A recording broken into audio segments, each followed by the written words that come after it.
اور ہم ہی نے تم کو ابتدا میں مٹی سے پیدا کیا، پھر تمہاری شکل و صورت بنائی، پھر فرشتوں کو حکم دیا کہ آدم کے آگے سجدہ کرو، تو سب نے سجدہ کیا لیکن ابلیس کہ وہ سجدہ کرنے والوں میں شامل نہ ہوا۔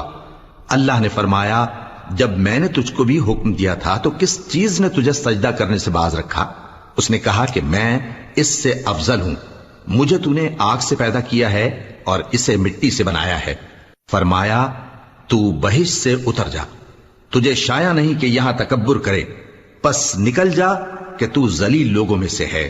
اس نے کہا کہ مجھے اس دن تک مہلت عطا فرما جس دن لوگ قبروں سے اٹھائے جائیں گے۔ فرمایا اچھا، تجھ کو مہلت دی جاتی ہے۔